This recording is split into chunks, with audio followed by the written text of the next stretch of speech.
রাতের নীরবতা ভাঙে কঠিন এক ঘোষণায়, শব্দ নয়, বার্তাই যেন ঝাঁকুনি দেয় বিশ্ব রাজনীতিতে। মার্কিন প্রেসিডেন্ট ডোনাল্ড ট্রাম্প জানান, যুক্তরাষ্ট্র ভেনেজুয়েলায় বড় মাপের সামরিক অভিযানে দেশটির নেতা নিকোলাস মাদুরোকে আটক করেছে। দাবি অনুযায়ী মাদুরো ও তার স্ত্রীকে সরিয়ে নেওয়া হয়েছে দেশ থেকে।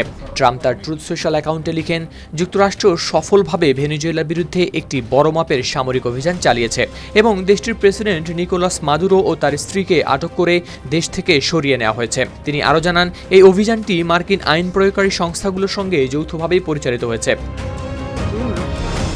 এদিকে এই হামলার নির্দেশ দিয়ে ট্রাম্প ছুটি কাটাতে গেছেন তার ফ্লোরিডার মার আলাগোতে নিজের বাসভবনে। সেখান থেকেই নাকি করবেন সংবাদ সম্মেলন।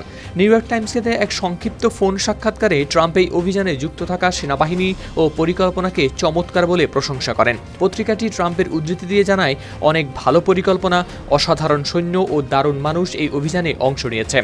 এদিকে এই চমকপ্রদ ঘোষণা এসেছে এমন সময়ে যখন মাসের পর মাস ধরে যুক্তরাষ্ট্র ভেনেজুয়েলার বামপন্থী নেতা মাদুরোর উপর ক্রমবর্ধমান সামরিক ও অর্থনৈতিক চাপ দিয়ে আসছিল এবং দেশটির তেল নির্ভর অর্থনীতিকে চেপে ধরছিল।